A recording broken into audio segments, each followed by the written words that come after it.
typically what I get is a list of things that we should be doing about Halloween. And it's everything from you guys need to stop being so prudish about Halloween to you guys need to never touch Halloween again. You need to like close the church down, turn the lights off, right? Like everybody scatter the hills for this night every year, right? There's like a couple of extremes, and somehow we always like manage to make both parties upset.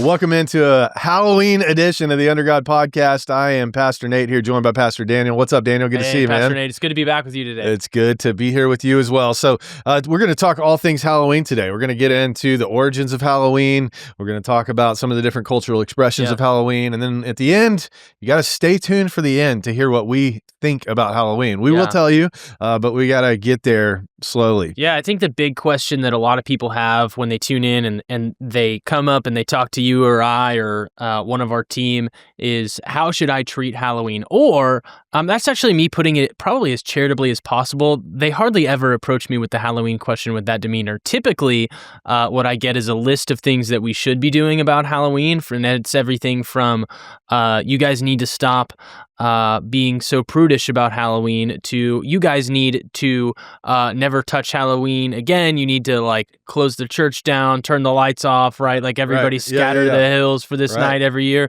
right? There's like a couple of extremes, and somehow we always like manage to make both parties upset. But at the end, if you want to be upset, you can fast forward and listen to the end, find out what we have, listen through the podcast. But I think that is a big question that we're actually going to answer, and we're going to try and give a lot of the history behind Halloween in order to get to that place where we talk about what we think as our opinion of how you should do, holding some of that with an open hand.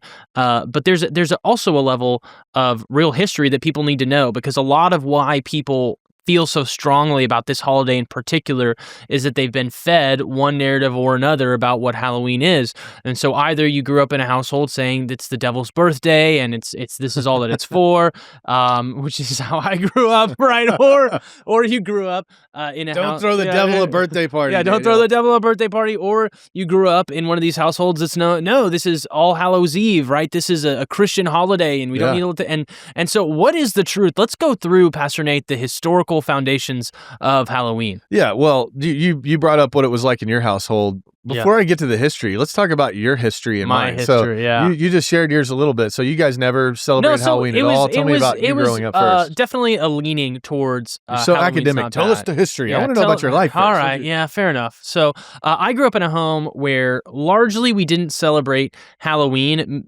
We did some of the cultural stuff, right? And so we were pretty average. But my parents' tendency was, especially when I was younger, was, hey, we're going to let you trick or treat down the block. It was a fairly family-friendly neighborhood when I was younger, and we're going to let you trick or treat down the block, whatever you can wear a costume, but just so you know, a lot of that stuff out there is like demons and don't touch it and don't read Harry Potter and some of that stuff. And it wasn't a complete shutout, but I would say more of the people that I grew up around than not had a negative view of Halloween. But I would still occasionally, we'd go trick-or-treating or whatever. It just wasn't a big deal in my family. It wasn't like this big holiday. My wife grew up completely different. Her parents loved to go trick-or-treating, and so for her and her memories, she's like, no, we loved Halloween, and it was this fun, safe holiday, which is why we hate some of the decor in our neighborhood now, where you like drive by and it's all this scary stuff, and I'm like, no, I'm not going to take my kids out to see you have these gory statues in your front yard, right? It wasn't like that for her at all. I kind of envy that Halloween memory for her, because to me it was a little bit different. It wasn't bad. It wasn't like the worst. It wasn't like, no, if you go trick-or-treating, you're going to hell. I wasn't in that level of extreme, but it was a tendency away from it. Yeah. Okay. Yeah, that's interesting. We were talking off camera, and maybe my folks will listen to this podcast and they can clear it up for me. Maybe they can remember some things for young Nathan. Yeah. I've never asked them, but my recollection of my childhood is that our Halloween was a little all over the map. So I remember some years where we did dress up and we did some trick-or-treating, and then there were some years where it was like, we're definitely not doing that. This is a bad thing to do. And then there were years where we'd sort started the alternative thing. We had the Hallelujah Fest, the Harvest Festival, whatever, And so I feel like in my recollection, which may not be good, but in my recollection of my childhood, I put that caveat in front of everything I say for all of time. My recollection, which may not be good. Yeah, exactly. Just put that in front of anything I say forever. When you get to my age, Daniel, it's even worse. Well, I'm really old like you now. Yeah. Yeah, you're so old. Yeah, you still have a 2 in front of your birth. Yeah, I still have a 2. One more year. Age. I get 1 more year of the 2. Yeah, I've only got a few more years left with a 4 on it. So, we're getting close to over the proverbial hill. Yeah. So growing up, but it was all that kind of stuff. And then, of course, I have a few adult kids and I have a few still, technically, I have 1 non-adult child now and all the rest are adults. Yeah. But in raising Pastor Nate's kids, like I say, his kids have kids that are the age of my kids. His grandkids and my kids play together. So this is true. This is true. That's the difference between That's the difference. He has so much wisdom that he's accumulated over many years. Many years. This is going so good already. Yeah, this episode is off to a good start. But raising my kids many moons ago. Yeah, many moons ago. Raising my kids, my wife, I think probably grew up like your wife. Like it was, she did Halloween every year, costumes. And listen, my wife has never found a costume party that she couldn't get behind, and my kids are the same way. It's like, dress up day at school, especially because they go to a school similar to VCA, just it's a classical model, dress code, uniforms. But like last week was homecoming week. And so there's a theme, so one day it's, country club versus cowboys. So they're all either dressing up like they're going to the golf course or like they're headed to the ranch, And so any kind of dress up thing my wife loved. And then she has passed that on to our children. So they love a good costume party too. But raising our kids, it's also, I'll give my parents a little bit of a benefit of the doubt here because I've gone through a similar experience of some years I'm like, okay, we'll participate. For a lot of years, I felt like I had this obligation to like pass out tracts with candy. And so I would do that. I'm like, okay, if we're going to pass out candy, we're going to tell people about Jesus. And it's not a bad thing. And so, and then we, of course, now we do things at the church and maybe spoiler a little bit for where we get to at the end on Halloween. But my growing up was all over the map. Now I will tell you, we never embraced the dark side of Halloween. So we didn't ever have any of the like scary costumes. My parents weren't into that, how to be like Superman, like freedom, justice, American way. We dress up like a dead president or something. My boys this year are like Flash and Spider-Man because they're finally at the age where they're getting really into superheroes. And so their costumes came in the mail. And my wife said, boys, look, they came in the mail. And they were like, can we put them on? Can we please put them on? Please. And she's like, okay. Yeah. And so the last week in my house, like, I come home to the Flash and Spider-Man like running around the house 24/7. It's like it hasn't stopped. Right? They're just like, this is my new identity now. It's so good. Oh, I can see it now. I can picture it now. Yeah, I'm like my oldest son Josh, who's been on here with POV. We can give him a hard time, but he was like so into Legos. He wanted us all to dress up like Legos one year, and so our whole family was like a Lego piece, a different person was a different Lego piece. And that was going to a fall festival at our church at the time. So anyway, we've kind of done a little bit of all that, but where does Halloween come from? And some people are curious about this. If you're not, you can skip this episode and find another good one coming at you next. But I think it's interesting. And as I've, gotten older, become a little more academic, care a little more about history and worldview and all that kind of stuff, I've sort of gone and dug in. And Halloween, like Easter, is one of those things that a lot of people, especially people who are very religious, very, legalistic, they have a lot of opinions about, come Easter time, I always get, the email about why would you do this and why would you not do this? And then Halloween's very similar. People have opinions. And I was like that. And then you start getting fact checked when you're like, well, maybe I should qualify this opinion. And so that sent me down a wormule of studying a lot of things. So let's get into it. First of all, I'm actually, before we get into it, let's do it. But I'm going to disagree with what you just said you said, hey, if you don't know or don't care about this and you want to skip, go ahead. I'm actually going to encourage you to stay listening if you don't care about this, even just because never skip an episode. Never skip an episode. But also, you are living in a culture that this is a contentious issue That's in right. the church. And so you want to be equipped with the truth. You want to know enough to where you don't have to be an expert, but you want to know enough to be dangerous. You Yeah. want to know enough to be able to defend what you actually believe about it, and so that you don't have to wrestle with it personally, so that if somebody comes up to you and says you're in the wrong for whatever it is that you're doing, you can actually give a good response. So I encourage you, if you don't know, to go ahead and keep listening. Don't tune out like Pastor Nate says. But Pastor Nate, go ahead, take us through the history. I'm just giving you a hard Well, time. you did a Go great ahead. job of Yeah. telling people why you should care. So, Yeah. you do have this. Always in be and ready around to you. give a defense. Be ready. Yeah. We recorded an episode with Pastor Rob McCoy that'll probably come out next week. And he was talking about Charlie's perspective of freedom. I'm going down another rabbit trail here, but it's relevant. And he'll articulate it much better in that episode. But he basically was saying for Charlie, information led to freedom. And so the more that you know, the more choices you can make because you have understanding. And so that may help you here too. You'll know the truth, and the truth will set you free. That's right. You'll know some truth. Yeah. So the big question: where does Halloween come from? Is Halloween a pagan holiday? And the answer is more complicated, right, than you would think. Yeah, the simple answer is yes. It is. It does come.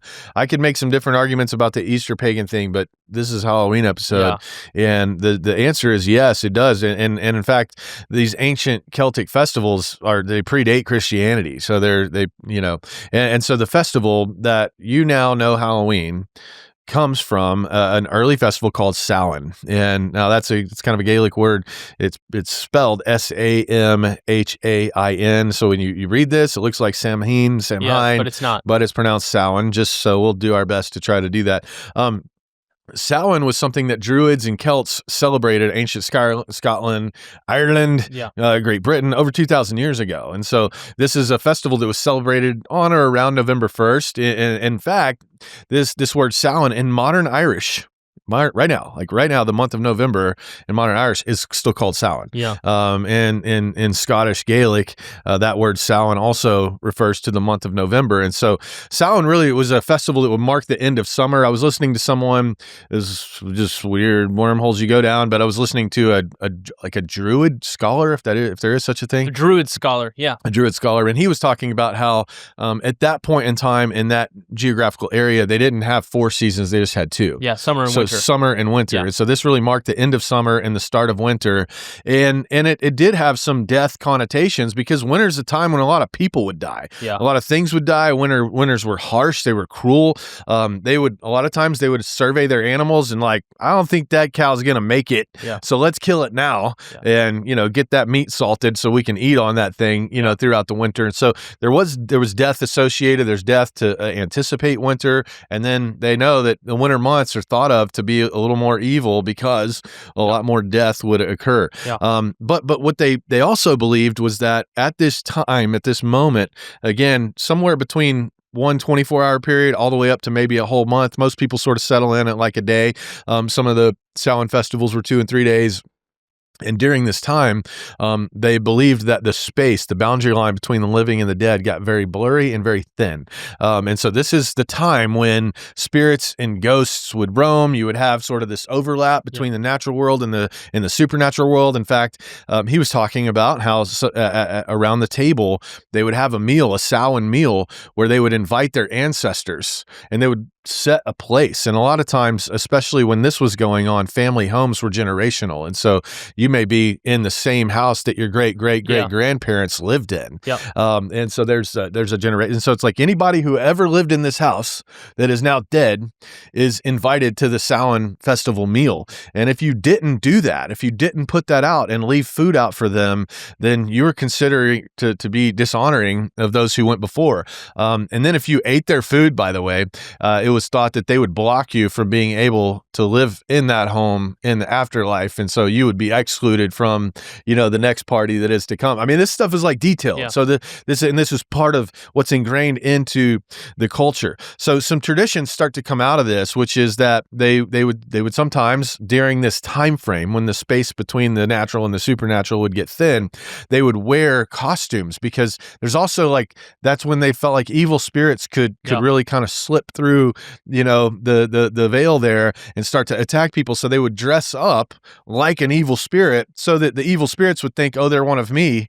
That's not a person. It's it's like this weird, we're gonna trick you, and so So they would do a lot of this kind of stuff. They would also wear animal skins and heads. And again, all of this is to like kind of disguise themselves to the forces of darkness. So these costumes and the bonfires and things that they would do was all meant to protect from evil. But when you think about ghosts, it is sort of an interesting thing. You had a ghost story. Oh yeah. I don't know if you're willing to tell it here. And then I have one that I'll share too. It's Halloween. We'll tell some ghost stories. So I was telling Pastor Nate this story offline, and I'll preface it with I don't know how this fits into my theology. You know, I wrestle with it a little bit, and but yeah, I have a ghost story, which is not one I ever expected to have. But when I was a few years ago, I was training in California. I was still in the Army at the time, and I was out at Fort Irwin, California, which you go out there for like a month at a time or 2 months at a time or whatever it is, and you train in order to let your unit get ready to be blessed off as combat ready. And so I've been out there a long time. We're towards the end of all of this happening, and I'm sleeping out there in the bay on a cot, you know, and have this super vivid dream, and I mean like crystal clear. Feels like a memory more to me even now than it does like a dream. And I know that a lot of people have had those kinds of experiences where you wake up and you're like, oh my gosh, that felt just as real can feel. Yeah. And I had this dream where my granddad comes in and he's talking to me, and my granddad lives up in Indiana. And he's talking to me, and I remember I felt like a young child in the dream, and I'm walking and I'm following my granddad around, and he keeps taking me to these different places, right? Some of them are like significant for my memories with my granddad, you know, and I'm walking through all of this, and there was just this enormous sense of peace that I had and calm in the whole experience, and it was just like this really incredible thing, and I hadn't gotten out to see him in a couple of years. We live in Texas, and so I was following my granddad around this whole dream, and he takes me into this room finally, where I sit down on a couch or on a chair, across from him, and we have this conversation, and he's talking to me and whatever, and then at the end of the conversation, he sort of stands up and he says, "I love you," and he turns and he just sort of walks off into the black behind me, and I woke up and I'm like, okay, that was weird, whatever. And a couple hours later, I get a phone call from my dad, and he said, "Hey, I just want you to know your granddad died in his sleep last night." And I'm sitting there thinking, there's no way. I just literally had the most vivid dream of my life, and my granddad like came and visited me, told me he loved me, told me goodbye, right? And I'm thinking, I don't even know how to process that. It still makes me a little bit emotional. It was because it was such a real experience for me. And I look at that and I go, well, I don't think that's nothing, right? I don't know what exactly it is, but I think that there's a way that, you know, your spirits are woven together with the people that are in your family, at least to a degree, and there's a spiritual world that I can't see, and like I don't know how to quite explain all of that situation. I can only tell you that really happened to me, and you can ask, you know, my wife and my family, and I'm like, at the time I was like, are you kidding me? Like I don't even know how to reconcile the fact that while my granddad is like dying, I'm having this dream about him, or right after he dies, I'm having this dream in which he comes and visits me and tells me goodbye. Yeah. But yeah, that's my ghost story. That's pretty interesting. And I mean, that doesn't shake any theology for me. No, it doesn't shake theology for me. I mean, I'm just saying I don't know quite, you know, what that means, or you know, what to process. Was that God giving you? Was that God giving you the dream? Right, exactly. Using memories. That's what I mean when I say that. Yeah, all that. Well, I'll tell you too quickly. So one, I was young when this when my grandfather on my dad's side passed away. I was 7 years old or so, and I wasn't present. We went to the funeral, but we had recently moved from Birmingham to Jackson, Mississippi, when he passed away. But I heard stories after that of my grandmother, who was like not a sensational like person, and in the sense that she wasn't all about, you know, wild, crazy, conspiratorial, supernatural stuff. Very grounded, very godly woman, very practical. And apparently when my grandfather had a heart attack, was taken to the hospital, having open heart surgery. Oh man! And while he was in open heart surgery, he passed away. But before the doctors came to let her know, she apparently saw him and then told the people that were with her, he's gone. I just saw him walk out of the room, walk down the hallway and wave at me and say goodbye and blew me a kiss. And then a bit later, the doctors would come out and say he passed away. And she said, I already know. He came and told me goodbye, and so you hear stories like that. And I don't, that's not what she was hoping for, right? She's sitting here hoping he's not gonna die, and she definitely wasn't someone prone to ghost stories. But she saw what she saw, and it's almost like the Lord prepared her by that. I don't know. Now, I heard another ghost story, which is kind of wild. You want to comment on that? Well, I would just say, I think that there is an aspect to which God prepares you. Like when I had the experience, I felt so much more at peace with my granddad's passing because I literally felt like I got an opportunity to see him and say goodbye. And so. None of the regret that I think I would have had about, hey, it's been too long since I went and visited or any of those things. Like I didn't have any of that because I literally felt like God gave me an opportunity to have that experience. That closure, and here's what I'll say too. One of the reasons that I think you look at these pagan cultures and they're oh my gosh, it's going to be dark and we're gonna people are gonna die and then the spirits are gonna be. It's because they recognized something that's not true. They're not celebrating a holiday in a way that's right, but what they're recognizing is that there's a world in which we cannot see, right? There's an unseen realm, which we've talked about a lot on the podcast. And so they're just trying to make sense of that world, right? And so what we have is we have the foundation of Scripture that helps guide us and understand what that unseen realm looks like. They are looking from a completely secular lens and just starting from the premise of, okay, I know there's something that I can't see, and I know that there's spirits, and I know that there's forces in this world that I can't see and understand. The reason why I think so much of it gets belittled and dismissed in our current culture is because they start from this secular lens that's a secular humanist lens of none of that stuff exists, right? And so it doesn't matter if I put like demonic stuff in my yard or, do any of this stuff because none of that stuff is real at all. But the truth is that the Bible actually tells us that there is an unseen realm, but you have to be careful how you interact with your prayer life and God, and you don't worship these demonic spirits and you don't pray to them and you don't ward them off with your wearing of animal head skins, right? It's actually that's not how any of this works, right? And so I think there's an overcorrection in a secular humanist society, which is more what we live in, and we look at a society like the Celts and they're like burning bonfires, and most people would be like, oh, that's kind of silly, right? That's ridiculous. But they actually have the correct premise, which is that there's an unseen realm and they just don't know what to do with it, right? And that's why you need the Bible. True. Yeah, that's so true. Well, I'll tell you, I'll skip my other ghost story for now. If we have time, we'll come back around to it. But let's talk about some of those rituals that came into play. So the ritual of extinguishing and rekindling fires at Samhain was a really big deal. So at the end of the Celtic year, the beginning of Samhain, what would happen is really on the sunset of October 31 to the sunset of November 1, that marked the Celtic New Year. That was a transition from the light half of the year to the dark half of the year, and it was like a spiritual and communal reset. And so what they would actually do is every household had to extinguish their fire. They all had to extinguish their fire, and that symbolized the end of the old year. So not only are we going from summer to winter, but this is also the new year for their calendar at that point in time. Now, fire was sacred, and it still really is. We just take it for granted because you can buy a Bic lighter at the QT down the street, and you're like, oh, this is easy. But like, imagine if you had to go through what they would have to go through to start a fire. And then, of course, as you think about, particularly in Northern Europe, what happens in the winter? Yeah, it's super cold. It's a lot of cold, a lot of ice, wet, a lot of snow. Everything's wet. It's hard to light stuff when it's wet. So, so fire's a big deal. It's associated with life and purification. They also saw it as like a connection to the divine.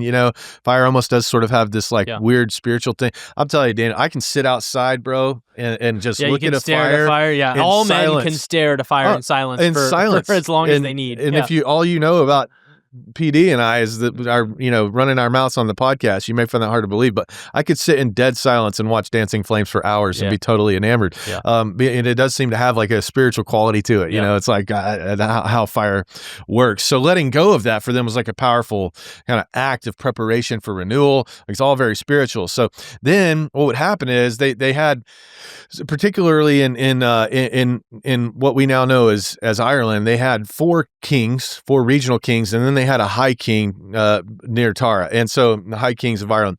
And so what would happen is everybody had to put their fires. Then the high king would light his fire. And after he lit his, then the 4 regional kings could light theirs, and then everybody else could relight theirs. And so it's this light, coming down from on high, almost, again, very spiritual in nature, from the high king to the lesser king, down to clan leaders and down to families. And then that would be their fire that they had to maintain all winter long. You don't let that thing go out ever in the middle of winter, or you could have some problems. Again, life, protection, continuity, all of this stuff is symbolized by fire. And of course, you can see some parallels in Christianity. I mean, you have the influence of vigils, Eastern vigil fires, Catholic Orthodox Church. We just had a vigil, to honor the life and legacy of Charlie Kirk. And what do? We candlelight, and I think, even for us, we sort of see both light and fire as being part of, the life that it's like a metaphor for life. Well, that comes from, I think, really Christ's statement in the Sermon on the Mount that you're the light of the world, right? So I think there's a Christian tradition there. Absolutely. Too. Yeah. So, I mean, point is, all truth is God's truth. Yeah. So if there's a truth that, that light sort of shows that there's something bigger. Well, they're stumbling around in the beyond. dark without the truth of God's word, and they're sort of trying to feel out, describe, discover the natural laws it's explained to them, right? And they recognize the symbology, right? And so, and then it's more clearly shown when Jesus comes and he helps articulate what truth actually is for us. Right. And we would do the same with like Advent candles, Yule logs, all of that is like, light in the darkness. So, but back to this thin veil belief, because it is kind of interesting. It's not that, highly attuned spiritual people, in this sort of druid pagan world, they even then they couldn't interact with like ghosts and fairies. And by the way, for them, fairies are not like Tinkerbell fairies. They believe in fairies, and so they're like big. There's some taller than you and bigger than you, and they live in trees and the fairies are the Fae people. Really is. There's like a lot of mythology surrounding the Fae, and the Fae are like this big sort of category of people actually in folklore. And the Fae are typically not good. The Fae are actually typically So this is sort of a fun deep dive. But the Fae are in all sorts of folklore all across the Germanic cultures, right, and the Norse cultures, and typically they're viewed as this sort of other dimensionally figures, right? The Fae people that come and kind of inhabit our world with us a little bit, but they hold these courts and all of these different things, right? There's all sorts of mythology about this, but the Fae are evil. They are not good, and they're also not pretty. There's these like very ugly creatures that put on this deceptive front, right? And so there's a lot of cool mythology around them, but what we look at Tinkerbell, that is not what the typical understanding is of fairies in mythology. Yeah, that's right. That's right. Yeah.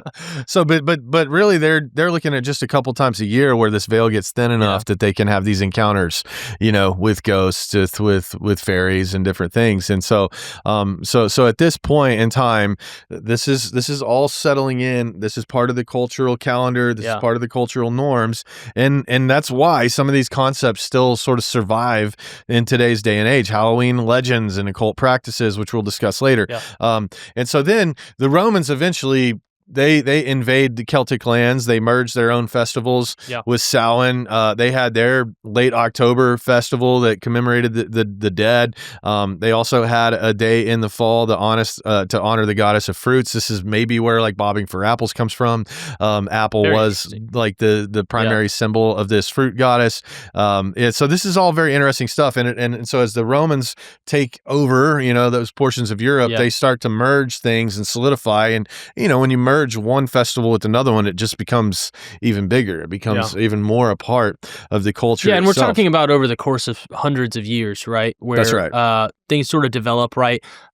That's one thing that I always like to remind people about holidays is that when you talk about what's the true origin of this holiday, I think maybe like yes and correct. That's actually leads us really nicely into what we talk about when we talk about sort of the Christian tradition behind Halloween, because it's not an illegitimate tradition, right? And so when people say is Halloween pagan, the answer is yes, but also to a degree the answer is Halloween Christian? The answer is well also yes. There is a strong Christian tradition, largely from the Catholic faith on it, but there are traditions stemming back for hundreds of years, right, pre-Reformation, to That's what right. we would call All Saints Day, right? So talk us through that, Pastor. Yeah, I'll talk you through it. So Samhain is decidedly not Christian. Yes, correct. Halloween actually is. And here's how we get there. So first of all, around 609 AD, you have, I'm going to do a summary and then we'll dig through these. Okay. So this is kind of the summary. Around 610 AD, you have this All Martyrs Day that is created. And this is in May, by the way. So All Martyrs Day is in May. It later becomes All Saints Day. And then a couple hundred years later, around 835, Pope Gregory III moves it. We don't fully know why, but it could be for what we'll get into in a minute. He moves it from May and backs it up to November 1st as a feast day. So November 1st becomes All Saints Day. And then November 2nd, they're like, well, if we're going to honor the saints, we should just honor all dead people who've gone before us. So November 2nd becomes All Souls Day. And this is where, particularly in the Catholic tradition, and this is, some of the stuff that sort of led to the Reformation, among with many other things. But to get to prayer for the dead, we're going to pray for them and hopefully they get out of purgatory soon. And, all this stuff starts to happen. And so, if you're one of our audience and you're like, well, wait, back up. Why are we praying for the dead? Right. Yeah. Okay. So go ask a Catholic friend. We don't have time for this, Daniel. But they do believe that's why they're praying for the dead, is they believe that it'll help them cleanse their souls from purgatory, and that God would basically allow them out of purgatory and into heaven. And anyway. Right. So when you that's I was trying to give a summary. Sorry, hey. And then we just go deep. It's just you hit it like people would know.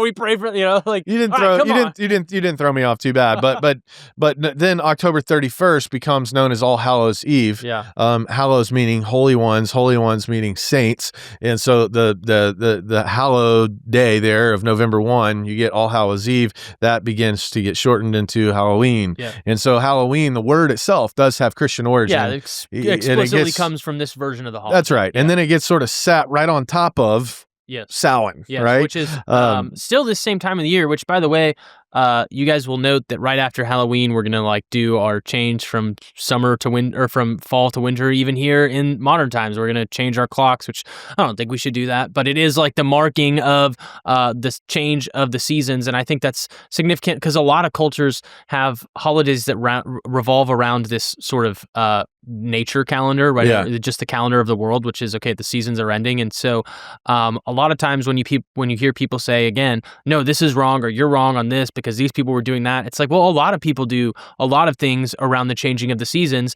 And that's not to say that other people weren't also doing something. And so I think that's important to note, because a lot of times I think people really hold it with a closed hand, that if it's a Christian holiday, it can't also have like a history that's pagan that's tied into it. And it's like, that's just not how holidays work. Yeah. Well, I mean, as Christianity spread across the world, they're constantly adapting. That's right. They're creating holidays, they're creating days of remembrance, but they're also adapting. And I do think that there's a redemptive aspect to that, which we'll get into at the end. So just because something happened that was of pagan origin, Christians come in and they change it and begin to use it for something redemptive, that's not a bad thing. It's not a bad thing at all. So I'm kind of tip my hand here a little bit to what I think, but that's not a bad thing. So by the early Middle Ages here, the church has built a tradition of honoring martyrs and saints at this point in time. So again, you get All Martyrs Day, 609, All Saints Day happening in the 730s. Everything gets moved.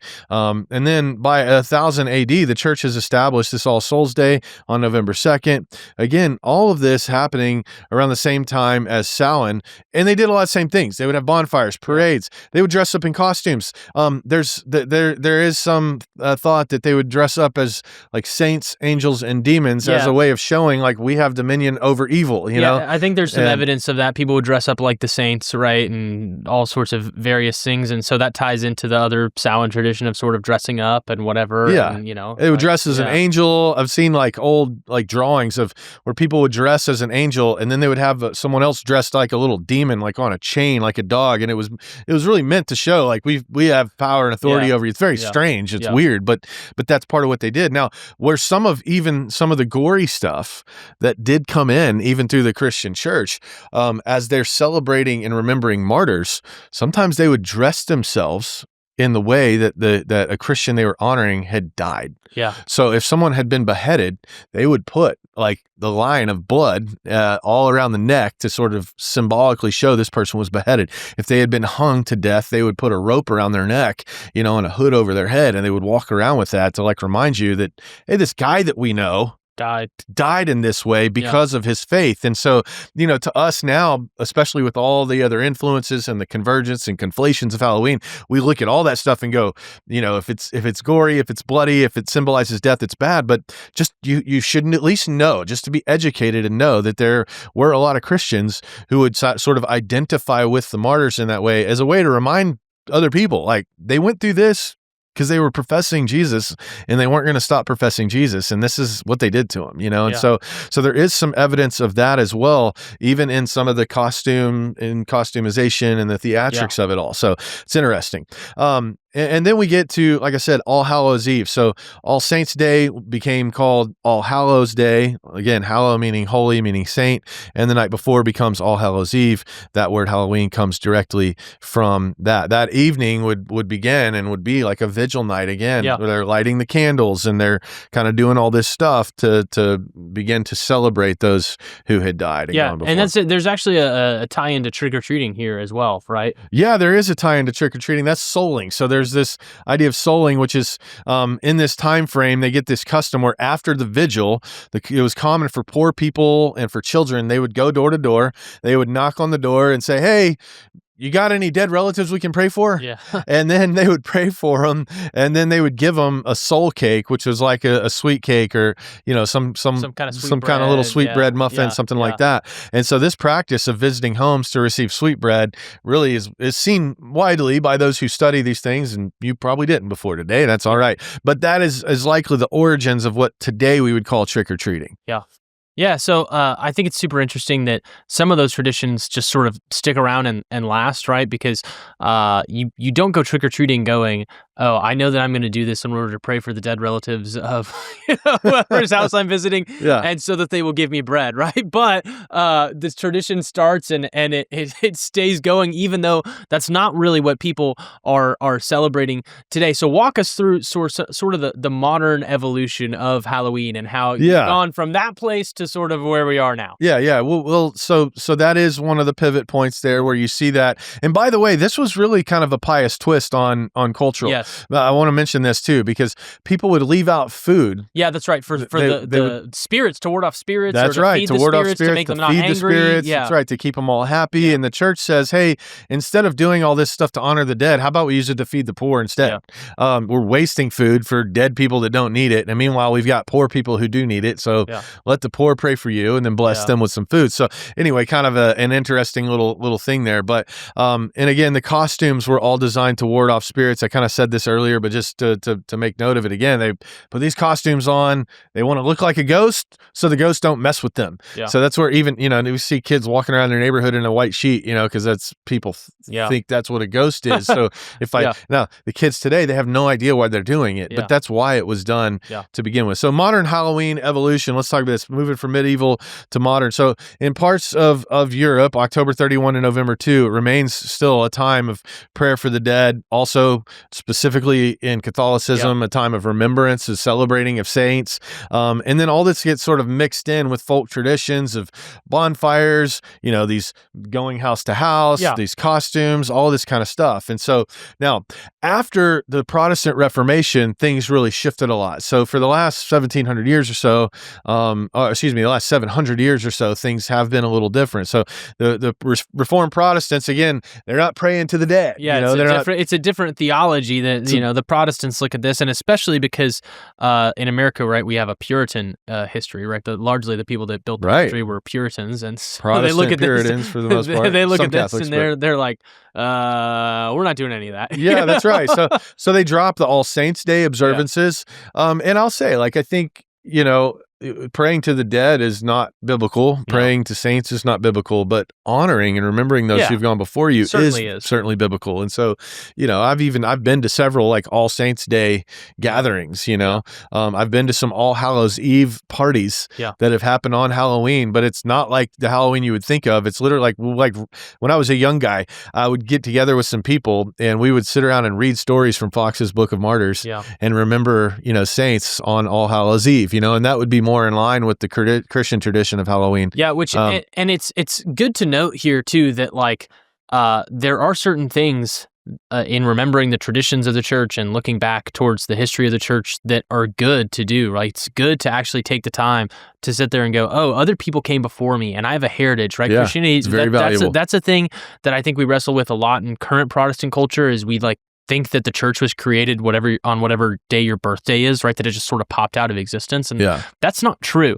In fact, there's a long history of the church and there's all sorts of things that are really important. And when you remember people like the saints, like saints are a real category of people, right? Paul writes about them, like this is a group of people that are following after Christ and many of whom lose their lives for him. Like it's good to read about those people and be encouraged by them and honor them, but we just don't pray to those people. Yeah, you can even thank God for them. Yeah, you can thank God for them. Thank God for them, and you probably should. Yeah. But yeah, you don't pray to them. So you got the Protestants have an issue here because, well, at least Halloween has an issue because of the Protestants, because the Protestants, they're and the Puritans in particular, obviously Puritans because they are trying to live pure before God. So they reject all of the pagan stuff, all of the Druid stuff, but then they also reject Catholicism. And so you see Halloween sort of vanish off the scene in early colonial America, particularly in Puritan New England, because of its both Catholic and pagan connotations. Now, like in Maryland, which was a Catholic state, you had to be the governor of Maryland. You actually had to be a professing Catholic early on. But it was the outlier in that, right? And it actually... Some of the southern... colonies as well, territories, but the traditional New England view on Catholicism for the first 150 years of the country was actually there's pretty hostile anti-Catholic prejudice in the country for sure, and it was there was people that don't know the history of our country, right? Because largely we only focus on the slavery issue. They don't actually know that there was massive prejudices against the Irish and the Scottish and the Italians, our first slaves here, the Italians, and there's all of these other things in the history of our culture. And so when you talk about these things kind of going by the wayside, but then they kind of come back later on because there's a large migration of people from some of these other countries that are not England, which is predominantly where the founders and settlers of the country came from for the first 100 or so 200 or so years of colonialism, and so walk us through how it kind of comes back, because it leaves the scene and there's all this prejudice against these traditions and holidays or whatever, but then obviously it's here today. So how does it come back? So of course you hit on it. So most of our immigration started from England specifically, a little bit of Scottish, a little bit of Irish, but in the early 1800s we start to see a big increase in Scottish and Irish immigration, and at that point they brought back in both from their Catholic perspectives, Halloween traditions, and then some of the Samhain stuff that had kind of, conflated and come together. And so you start to see a large number of these immigrants, and by the 1840s, they're bringing their traditions over here. It's kind of interesting. I heard the the Druid scholar or whatever is talking about jack-o'-lanterns, and he brought up the point that in Ireland you can't grow pumpkins, and so the pumpkin carving. I don't thing, know this. You're telling me this for the first time. Yeah, I heard it from him for the first time, but he just said you can't grow, it's not a thing here. We can't grow pumpkins here. The environment's not correct for it, and so they carved out turnips. Really? And he said, now just imagine how challenging that would be to carve out a turnip and turn it into a lamp. Yeah. But they would do that around this time. He said, so when they came to America, they're like, what are these big orange hollow things? Maybe that would be easier than carving out a turnip to turn it into a lamp. And so that's the jack-o'-lantern thing actually started with turnips that they would carve out and, again, turn them into lamps, put candles inside of them. And then the immigrants came here. They found these big pumpkins. It's still very hard for me. It might have been easier for an expert turnip carver, but I do no justice to a jack-o'-lantern. Every time my wife is like, let's try this, and I try it, and I'm like, nah, I think I just cut a big hole in the center, terrible. But a fun tradition, It's a fun tradition, So, if you be a good Christian, then you carve the cross into your, into your pumpkin and put. By the way, side note, I love me some good salted pumpkin seeds, roasted pumpkin seeds.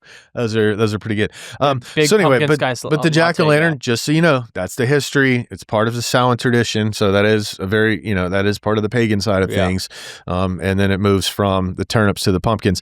So we start to see in early America, especially in mid 1800s, we're not even 100 years old yet as a country, but a couple 200 plus years old as colonies and all of that.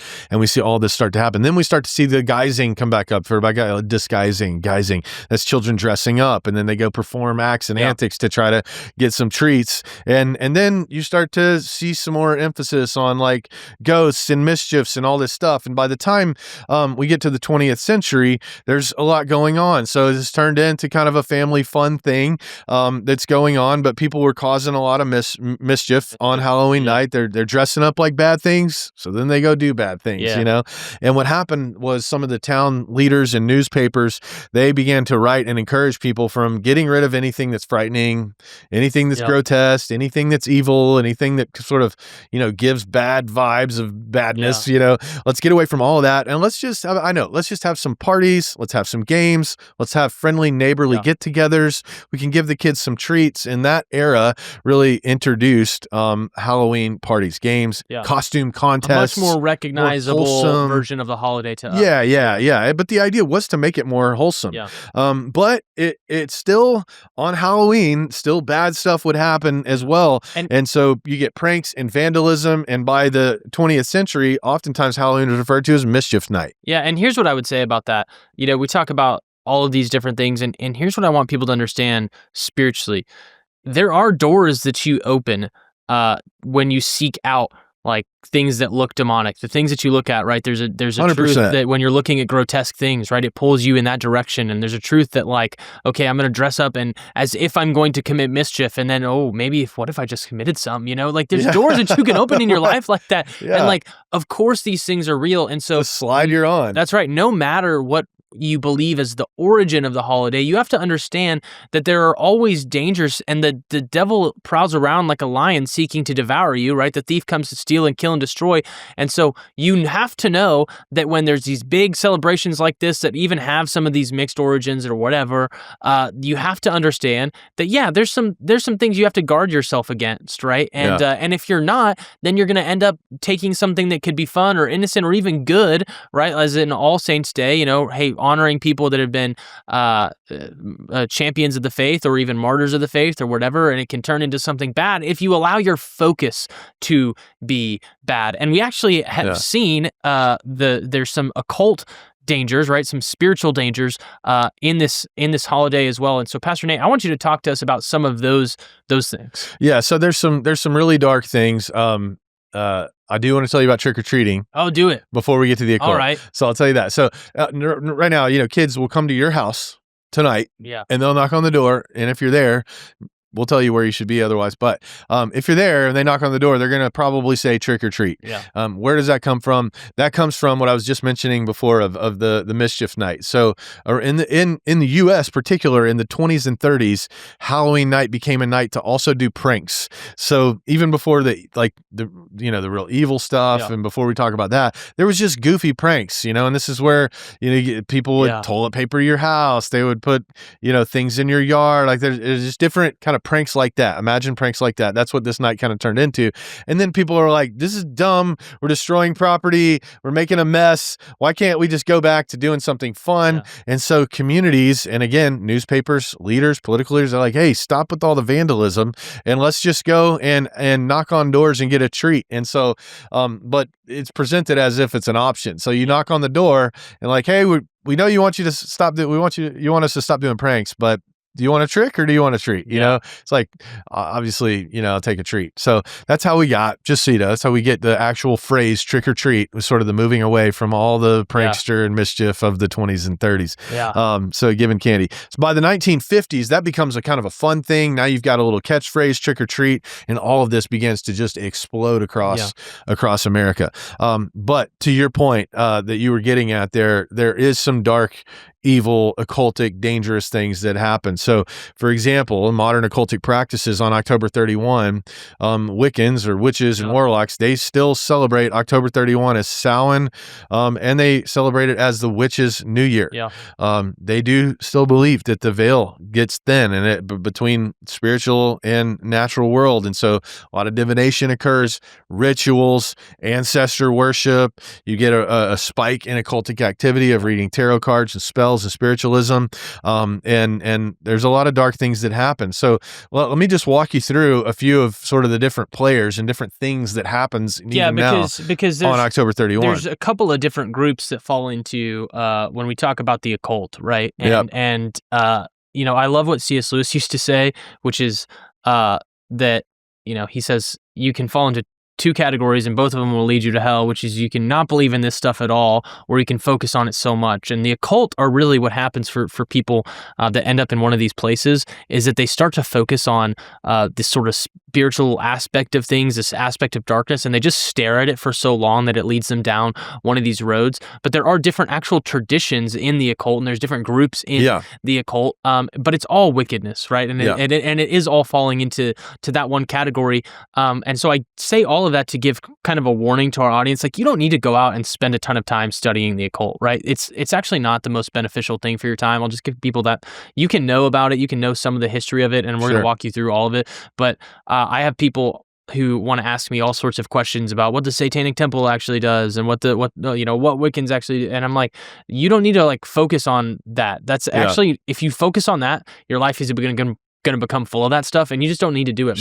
Anybody that you know who's ever started walking down that path, it sort of started as this like curiosity and just knowing, and then they're hanging crystals around their neck, and then all of a sudden they're ending up in one of these places. And it is a dangerous road that people can walk down. And I just want to be very clear about that. Like, there is a reality to where there are demonic forces, and you don't want to commune with them. Yeah. Well, the occult has to do with like dark secret knowledge. Yes. And it goes all the way back to the garden. Yeah. Where the first usurper, the first, spiritual rebel comes to Eve and is like, I have something to tell you that's secret. There's I'm going to reveal secret that something God to has you. not revealed to you. That's right. But I will now reveal it to you. I'll reveal it to you. Yeah. That is the occult in a nutshell, right there. And so it's interesting because Christianity is the exact opposite. Jesus says, go tell everybody.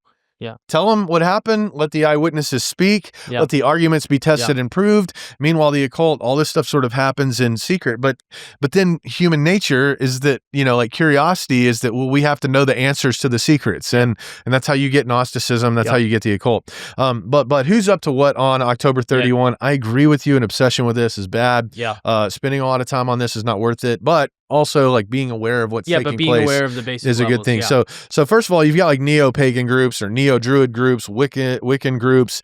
Again, a lot of the modern pagans and Wiccans, they will still celebrate and observe Samhain on October 31 over to November 1 as a sacred high day, time of feasting, ancestral remembrance. They'll do bonfires, divinations, other kind of witchcraft rituals. And this is a lot of times this is framed as like spiritual, ancestral. It's not satanic in nature, not for them. Yeah. It's more, there's like a deeper thing. I've known some people that were practicing witches and warlocks.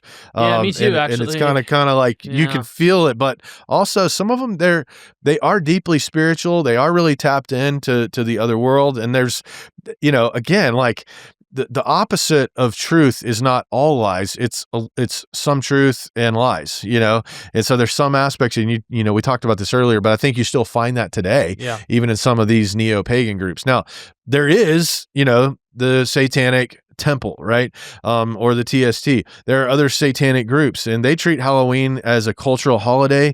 They'll hold sometimes public events and activities. These things can be symbolic, they can be political, they can be theatrical. But there's also there's the secret side, I mean, and if you just you shouldn't go study this because it's not worth it. But over the course of, I haven't gone down these wormholes, but I am 46 years old. Yeah. Over the course of my lifetime, I have heard of many like very dark, like child sacrifice, animal sacrifice. I remember growing up, it seemed like for a number of years on Halloween or the day after, like we would hear reports, the authorities, they found where animals were all killed and put into some weird design in the middle of the woods, and people would do that. And maybe those are like real Satanists. Maybe those are kids doing dark stuff, trying to scare people. I don't, honestly, Daniel, I don't know, and I don't really care, but I do know that it's wicked, it's evil, and it does happen on that night. There's wicked and there's evil, and because like we said, there's a spiritual darkness that is prowling around, trying to get people trapped, trying to suck you in, trying to bring that into your life in whatever way is possible. One of the interesting things I think about, and this is kind of an aside, but one of the things I think that's interesting about the Satanic Temple is that the founders and most of the people who like proclaim it, right, in their leadership will say, oh no, we're just really atheists, right? Yeah. So they actually will proclaim that what they are is they're this atheistic group that's trying to like disprove or specifically attack Christianity. But when you look into a lot of the things that have happened at the satanic temples, there's actually a ton of occult practices. There's all sorts of, like you said, like weird rituals, weird sacrifices, weird things. In other words, what we talked about a second ago with C.S. Lewis, where he says, hey, there's two things that you can be. You can be super focused on the occult. You can be super focused on the atheistic. Both are going to lead you to hell, right? And of course, I'm paraphrasing all that. Like the satanic temple sometimes is both in one, right? They focus so much on, Christianity is untrue, and they just get this anger towards Christ and the church. And then all of a sudden, we don't believe in anything that's spiritual or whatever. And then they actually end up doing some of these same things that demonic forces have had people doing since the days of Baal and Moloch and Asherah. It's like, it's all the same stuff. Yeah. And it's crazy, but it happens in these people who, if you ask them, they say, no, I don't believe in God at all. But then they end up in these really weird cultish practices. Yeah. And again, some of them are atheists, but there are some occultists that are deeply spiritual. That's 100% and they true. do worship dark powers. And, I remember when I was in high school, one of the things that popped up, somebody had gone and there was apparently some of the people that were practicing this stuff, even in my high school, being idiots and dipping their toes into it. They were super proud that they had gone to the woods, that they had painted a pentagram, and on each 5 points, they had put a decapitated animal head, and it all worship, like they're trying to worship dark powers, because they think then they can get dark power and then they'll have power over you and they'll be able to cast curses and spells. And there is some reality to that stuff. There is dark powers and there's powers of light. I always tell people, I love how Jesus dealt with dark spirits and with demons. It's like, what's your name? Yeah. Okay, shut up and leave, That's right. Like, that's pretty much the MO of Jesus. He's not playing around with this stuff, not spending a lot of time negotiating and debating and all that. It's like, what's your name? You have to go. I have authority over you. There you go. Which you, by the way, as a believer, also have authority. Also have that. Yeah, you also have that. So none of this stuff should scare you as a believer. It's like, mark your house. Like, this place belongs to the Lord. I'm made holy by the righteousness of Christ. Therefore, wherever I go becomes holy ground. The devil has no place here. I pray those prayers over my house every night. Yeah, I pray those prayers over my house too. I actually think, that's actually probably a healthy thing for us to talk about for just a second, Pastor Nate. I mean, do you ever have like a sense that there's stuff that you can't see that's coming against you and your family, and do you ever pray against it? Like, walk us through what that looks like. Of course. I mean, that's something that happens on the regular. Yes. And for me, I'm still not great at it. I'm still very easily deceived and blindsided, but I've gotten better at recognizing when the enemy's at work. The enemy does tend to want to attack, at least in my family, maybe a lot of families, communication. Yeah. And so you find sometimes I feel like spirits of confusion are probably at work, and I have to stop and pray because, I'll start to misread my wife. She'll start to misread me.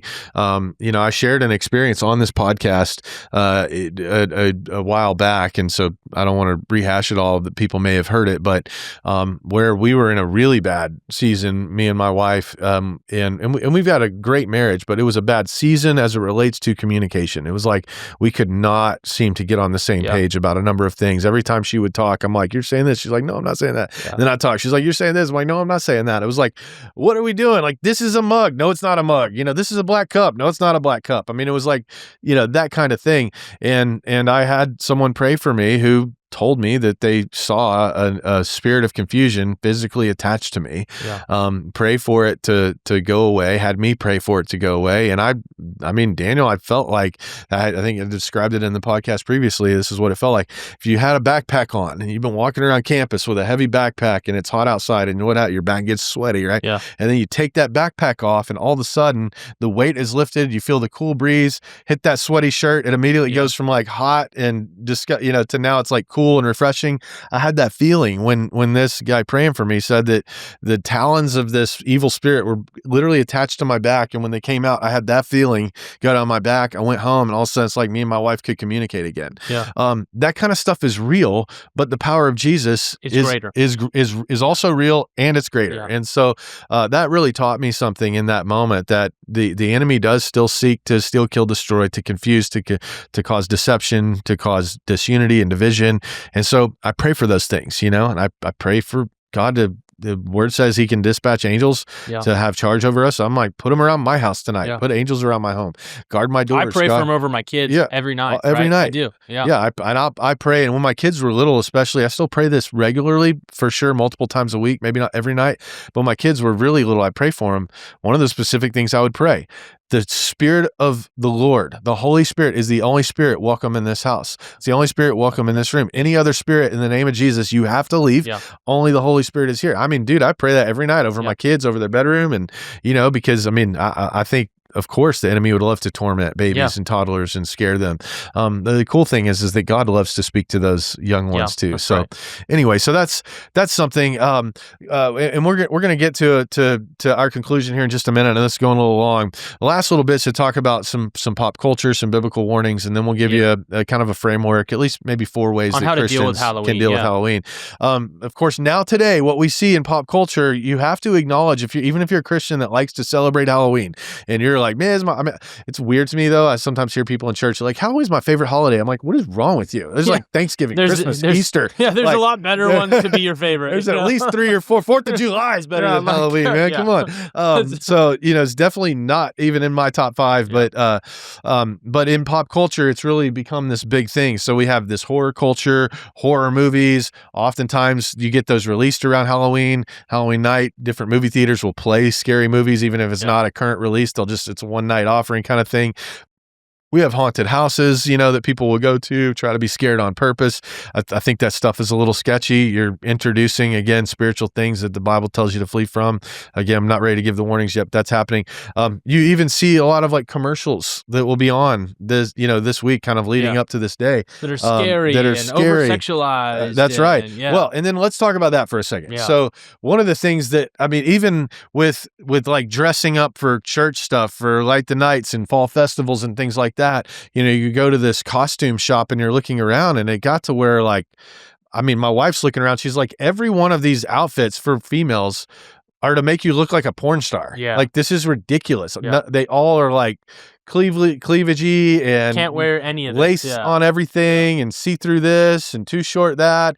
And it's like, you see this total over sexualization coming in with Halloween. And, I've culled the herd a lot on my Facebook and my Instagram over the years, but I would always notice, like, it's kind of weird. Like, the day after Halloween, I see these pictures of people that, like, I see in church, and they're dressed like they're going to film a porno. It's like, what's going on? Why is that person wearing that? And why are they dressed like that? And I'm like, I didn't want to see that much of your body, never have before, but you just posted your Halloween party pictures, and suddenly you become, this like scandalous person. I don't get it. But I kind of do, and here's why. And I want you to talk about this too. But one of the things that we find the enemy always does, he always wants to exploit sexuality. Yeah, First of all, because it's built into our biology to crave that. That's part of how God wired us for procreation. But of course, everything he does is to take what God calls good and pervert it for what's bad.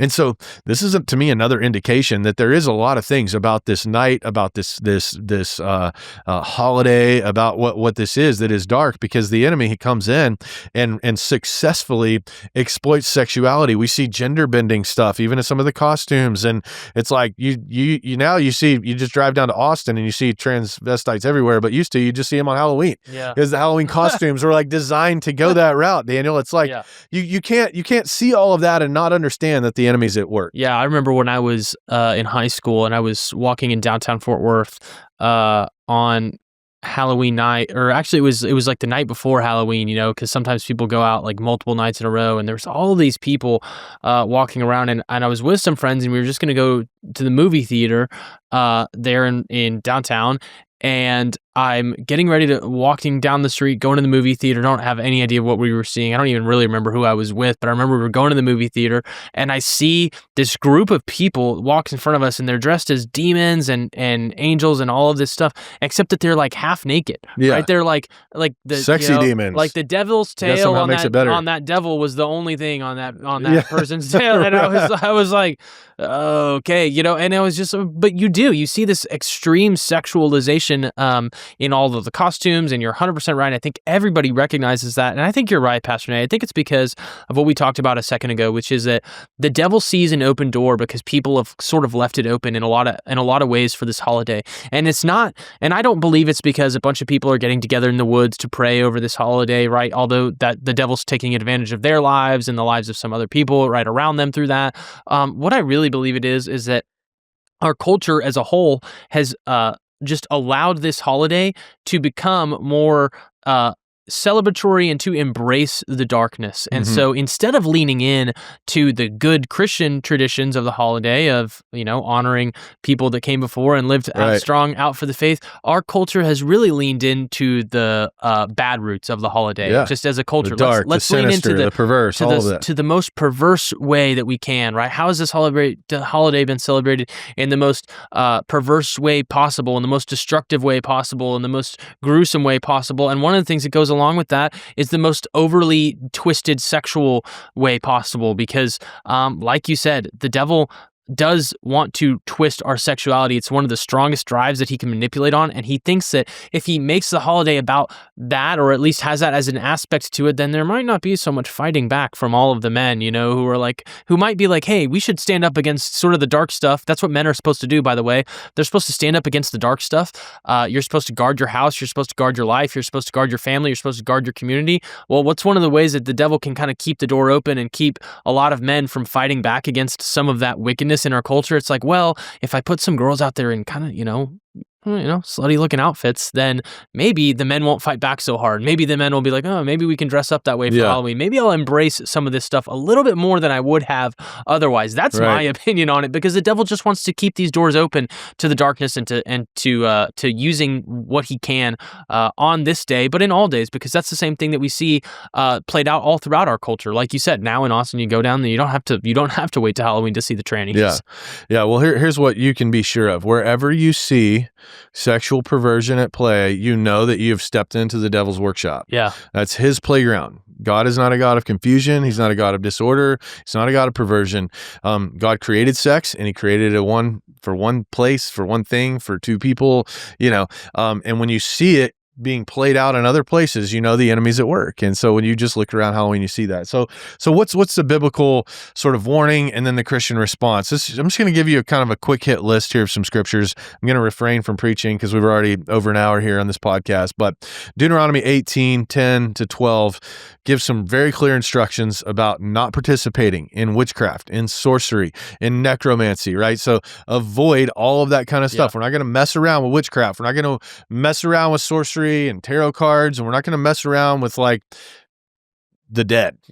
We can honor those who've gone before, but we're not going to go to graveyards and go do weird graveyard stuff. And Isaiah 8:19 talks about this as well. Don't consult the dead. It's one of the reasons I'd argue with the Catholics. I'm like, y'all are breaking the Bible when you're trying to pray to dead people. 100%. And apparently it's possible, right? We've talked about it on the podcast before, but Saul goes and summons Samuel, and Samuel's like, why did you bring me here? It's like, that's really him. But we're not supposed to do that. It was, and for that reason, and a couple others, Saul loses his kingdom. In Acts 19:19, we see that they burned occultic books. It's like this secret knowledge should not be. So let's just get rid of this. That's actually that happens, by the way, specifically after the person who's practicing the occult comes to Christ and recognizes and goes and burns everything. That's right. That's right. That's part of repentance for that person. And then you gotta remember a couple of things. First of all, Isaiah 5:20. What sorrow for those who say that evil is good and good is evil, that dark is light and that light is dark, that bitter is sweet and sweet is bitter. What sorrow awaits those people when we call evil good and we call good evil, which happens in a lot of ways in this culture, but it certainly happens around Halloween. We're setting ourselves up. But the good news is 1 John 4:4, the greater is he that's in you than he that is in the world. So even in the midst of a dark night, like you might experience tonight, even in your own neighborhoods, in the midst of a lot of that kind of crazy stuff, Jesus is greater. You said it earlier. I'll say it again. Jesus is real. Jesus is greater. So what's the point? The occult is real. There's no joke. There is some crazy pagan and druid stuff backed up into to what became, Halloween. Halloween today, as we know it, is a conflation of Samhain and Halloween, or All Hallows Eve and All Saints Day. This was done for, theologically suspect reasons, but still good reasons. This was done, again, for theologically suspect reasons, but also a little bit understanding a natural world and a supernatural world and honoring ancestors. And you see a little bit of good and a little bit of bad. And then, but the enemy comes and exploits all of that and turns it in, to what we have today, which is a very dark night in many responses. So Pastor Daniel, what should be the Christian response to darkness? What shall we bring into a dark world? Yeah, so I think we should bring light into a dark world. I mean, so here's my take, and we at the church generally take this view, which is that we put on an alternative event, and I might be skipping ahead just a little bit here. Skipping ahead, but it's okay. But you can skip it. We provide an alternative event that's family friendly, right? There's always people that show up that I'm kind of like, I wish you weren't wearing that costume or whatever. But the truth is, those people need Christ, and we try and reach out and touch those people, and we invite them into the church. Christians are never called to just flee from the darkness when the darkness is strongest. Yeah. And so this is the thing that's most convicting to me about this holiday. We've been through, and hopefully as you've listened to this podcast and some might be thinking, man, get to the point, but we laid out all of this to help you understand the holiday's a little more complicated than most people think, right? There's some history there, there's some traditions there, from both good and for evil, but this is a big way in which the evil in our culture really comes out, and we really see that. And so people go, okay, well then we shouldn't participate in that. And that's a pretty normal response from people is, okay, well, I don't want to participate in evil. And I said, well, I don't want to participate in evil, but I'm called to be in the world. I'm not called to be of the world, but I'm called to be in the world. And so if I'm in the world, well, what am I supposed to do? Am I supposed to take that light that Jesus tells me and hide it under a basket? I'm just supposed to run off to the hills for the night. I heard a song about that one time in children's church. Yeah, like I'm just supposed to, I don't know what you want me to do. Do you want me to go hide in my house all night until the darkness is over? That's not the Christianity of the Bible. The Christianity of the Bible is, okay, there's darkness. So let me go fight the darkness. Let me go shine the light where it's darkest, right? And so what we do at Vintage Church is we do an event called Light the Night. And so Light the Night is aptly named, is what I would say. And people every year get upset at us because you're celebrating Halloween and you're, the devil's birthday and all of this stuff, which is what we get every single year from people. And for years, we've had different people that'll come into our church and they'll literally leave our church because we do this event called Light the Night. And they're like, no, you shouldn't do anything on Halloween. Yeah. And that's their take. And I say, you do need to reject the pagan aspects of Halloween. You do need to reject the evil aspects. You do need to reject the occult. You do need to discipline your eyes, right? You need to make a covenant with your eyes, man, that you're not going to look lustfully upon the women who come on. You need to do that. But what you also need to do is you need to shine a light. You need to say there is a gospel that conquers over all of these things. And I don't think that it's demonic for you to dress your kids up as superheroes, right? I have a cute little costume my wife got for our 1-year-old son where he's dressed up as a pumpkin, right? And that's not wrong, that's not evil, that's fun for your kids. And we're going to go out and we're going to engage the culture. We're going to invite them into something that's family friendly and fun. And we're going to embrace the good traditions of what this holiday has meant. We're going to make it family friendly. We're going to make it fun. And then we're going to invite people to church where they can hear about Christ who conquers all of those other spirits. And that's what we do because we're called to be light in the darkness. I just can't ever see a Christianity where the answer was, you need to run away and you need to sit in your house and you need to wait until the darkness is over. That's just not the response that I see in the Bible. And so I think the most biblical response is do something where you can shine a light in the darkness. Don't participate in the evil, but don't fall into the total rejection over correction. And just be a Christian as God has called you to be a Christian. Now, maybe you have a conviction. I'm willing to tell people this too. There's people in our church who are like, I used to struggle with witchcraft. I don't do Halloween at all. I just go and I hang out with friends and I spend the night, praying or whatever. Cause I don't want to be around any of that stuff because that's part of my history. That's okay. That's sort of what I think falls into the Romans 14 category of you need to follow some of your own convictions as God puts them on your heart. I think there's a place for that too.